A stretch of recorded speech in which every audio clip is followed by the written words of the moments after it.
Hey everybody. I'm Haley Davis Bartlett, and I am here to do my presentation for my CQI project for Nursing 711, Nursing Informatics. Um, I'm not super good at this whole thing, so I'll see how this goes. So my project for the CQI was wanting to make a goal to decrease my um, use of social media platforms um, to 12 hours or less per week. Now, I don't know about you guys. I am a hardcore habitual scroller, right?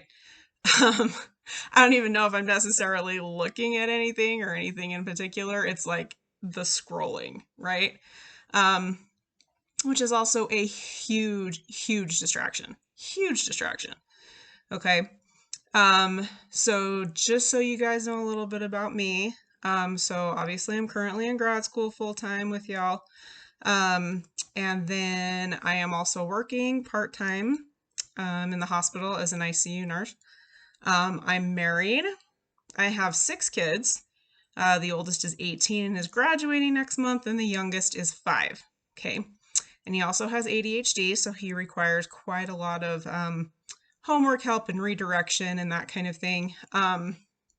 So obviously, my time is limited and it's valuable, right? So for me, trying to find ways to decrease distractions in my life, decrease the time that I waste on things that don't matter, is important. Okay. So for those reasons, I decided to come up with a plan to help improve my time management and decrease the amount of time that I wasted on things that are really kind of silly habits, right? And so obviously the thing that I chose to focus on that is a big time waster is my use of social media platforms. So Instagram, Facebook, that kind of thing. Okay.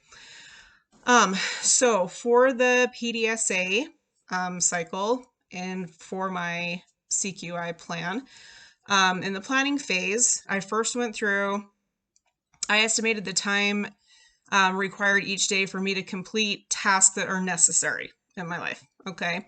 So that's including the needs of my family. So cooking, cleaning, kids' school stuff, activities, all of those things.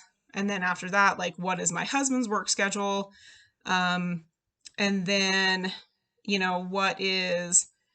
what do I need to get done for school? And then what's my work schedule for the week? Because it does change on a weekly basis.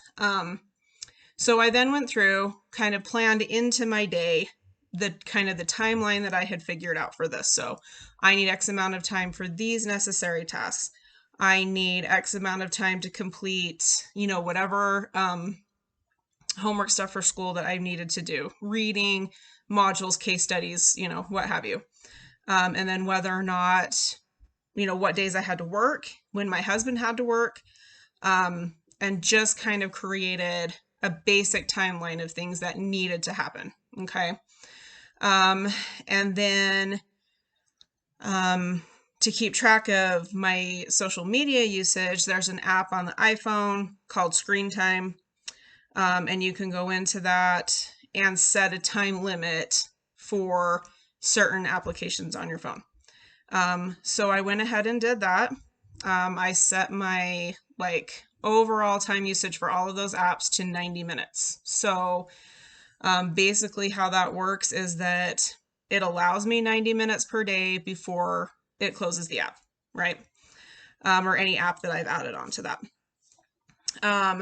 So I still have the option that once I've completed my necessary tasks for the day, I can still use social media if I have time, but it won't allow me to go over that time limit. Okay. And then I enlisted my husband to help me, especially when I'm studying and getting distracted, to hold on to my phone if I need some intervention with the distraction. So he was my helper. Okay. So the first week, of the plan, I actually went through and really stuck to this, and I didn't know if I was going to be able to, but I did. And I used 5.25 less hours that week of social media than I had during like my pre-implementation phase. So the week I went through and kind of figured out my time and all of that, I used 5.25 hours less that week. So I was able to meet my goal for that week. Like I went through the study phase, met my goal, was happy with the changes that I'd made. And so I just kind of went through for the next cycle for the next week to see if I could hold the gain that I made in the first week. Okay. So in week 2, I began that second cycle. And at the end of that week, I was down 7 hours of social media use from my pre-implementation week. And then just around 2 hours less than week 1 of my project. I even had a day that I didn't even log into any of those apps at all, which was fantastic and I was happy about. And then due to my success in week 2 and being able to meet my goals and hold my gain, I didn't really make any changes and just went ahead with week 3. Now, the interesting thing, and part of the reason I decided to do it that way instead of making a change, was that week 3 was spring break. Okay.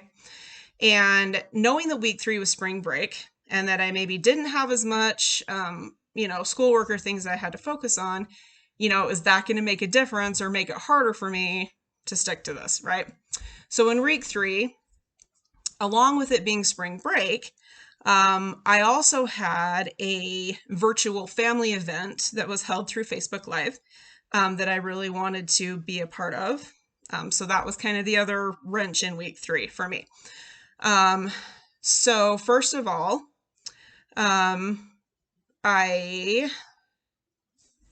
so for that week, I ended up with 10 hours of social media. So I still met my goal, right? So my goal is 12 hours or less per week. So I did still meet my goal.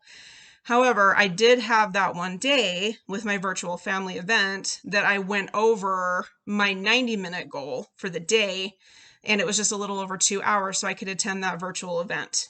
Okay. So I didn't quite meet it on that end, but one of the things that's interesting about that is that one of the concerns I had at the beginning of my project implementation was that I would not have the time I usually spent like talking to like really close friends and family members that I use social media to keep in contact with. That was one of my concerns, is that I would lose time with my family and friends and didn't want to do that. So I decided that in this instance, I was willing to make that concession to spend that time with my family and friends because that was something that was important to me and something I didn't want to lose during the course of my project, right? So because of that, I was able to plan ahead for the week and make sure that even if I knew I was going to go over that day, for this family event, that I would still, on my other days, make sure that I was still going to, make my goal of 12 hours for the week. So after the 3 PDSA cycles and going through, the same plan, study, all of that, coming to the same conclusion, being able to hold my gain, my benchmark goal of less than 12 hours per week was achieved, and I was able to hold the gain each week without any major changes to my original plan, which I was happy about. Because it's hard to break a habit, right? This is a habit for me. So I was glad that I was able to stick to that. And then just in reflection, it was interesting to me how much of a habit social media use was, and then how difficult it was to try and break, that habit. Like when I did my review of the literature, when I was looking into this project to begin with, there were many studies that show that overuse of social media contributes to procrastination of academic tasks and can lead to stress-related illness over time, and that it is detrimental to a healthy work and family balance. Okay. And I noticed that during my CQI project that I had less stress, and that also I didn't constantly feel like I was short on time for the tasks I needed to complete for my family or for school, or that I was relying on other people to accomplish those things for me. Okay. And social media obviously can be a wonderful tool, right? In connecting with others, keeping in contact with family and friends, but it can easily become distracting and addictive. And in placing boundaries on my social media use and regaining more balance in my life, it has led to less stress, not only for myself, but my family as well. And they are working hard to support my goal of graduate school. It's important to me to do all that I can to be present for them and successful in my endeavors for school. Thanks for watching.